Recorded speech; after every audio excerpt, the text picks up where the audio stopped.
परमपूज्य परमात्मा एक सेवक की नागपूरच्या वतीने आजची पंधरवाडी चर्चा बैठक वाडी विष्णू बाबा यांच्या निवासस्थानी सुरू आहे। बैठकमध्ये पण भगवान बाबा माझे उपस्थित आहे।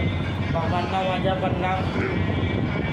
सद्गुरू महान त्यागी बाबा जिंदूजी उपस्थित आहे। बाबांना माझा प्रणाम। आई वाराणसी उपस्थित आहे। आईला माझा प्रणाम। आजच्या चर्चा बैठकीचे अध्यक्ष वैद्यराजी यांना माझे नमस्कार। तसेच सेवक सेवकीन बाल गोपाल सर्वांना माझे नमस्कार। आता काही दिवसापूर्वीचा म्हणजे त्यागाच्या पहिलीचा असा अनुभव होता की मी ट्युशनला जाताना माझ्याकडे काही पैसे होते आणि ते सोबत होते माझ्या ट्युशनमध्ये जेव्हा म्हणून खातं पडून गेले आपल्या ते काही म्हणजे भानच नाही राहिला। ते म्हणजे 4 तासाची ट्युशन असते त्याच्यामध्ये असाच मी खिशाला हात लावून पाहिला तर ते पैसे दिसले नाही मला। ते एकदम पॅनिक होऊन गेलो होतं। म्हटलं एवढे सारे पैसे होते कुठे गेले।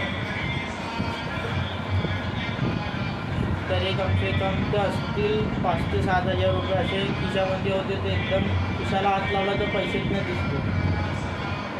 मग खालतं वगैरे पाहिलं बेंचच्या तर ते काही दिसले नाही। पण खालतं गेलो पप्पाला फोन केला। पप्पा म्हटलं असं झालं। म्हटलं पैसे पडले म्हटलं कुठेतरी।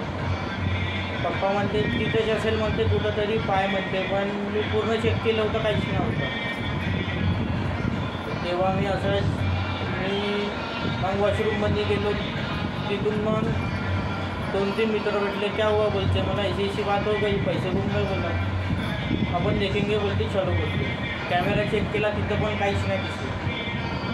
मग त्याच्यानंतर कसं करायचं मी एकदम पुरा घबराटमध्ये गेलो होतो। म्हटलं 5-7 हजार रुपये आपल्या गड्यात असं।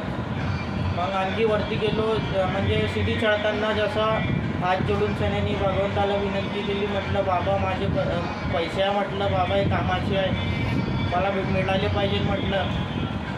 तर अजून वरती गेलो बेंच चेक केला तरी नाही दिसले। पूर्ण बेंच खालतूनपर्यंत वरतापर्यंत पूर्ण पाहिलं काहीच नाही।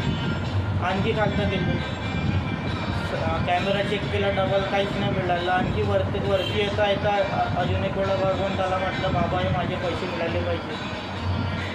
मग माझा क्लासमेट होता तो माझ्या मागं बसला होता। त्याला म्हटलं तू एक बार चेक कर बोलणं मैं आगे से करतो तू पीछे से चेक कर म्हटलं। त्याला पैसे सापडलेच नाही। मग 1 घंटा तसाच निघून गेला। मग आणखी एक वेळा चेक केलं तर माझ्याच पायाला ते पैसे लागले। समोर म्हणजे बेंचच्या समोर माझ्या पायाला ते पैसे लागले। म्हटलं बाबा मी कम से कम 4 ते 5 वेळा बेंचच्या खालतं चेक केला मला पैसे नाही मिळाले। आणखी मी म्हटलं आता कसं करू म्हणजे सुट्टीच्या वेळेस बहुत फर्स्ट टाईममध्ये मला माझ्या पायाला ते पैसे लागले। मला भगवंताचे खूप धन्यवाद बाबा माझे ते पैसे मिळवून दिले। त्याचे मी भगवान बाबांची मानते की बाबा तुमचे आभार मानतो सर्वांना माझ्या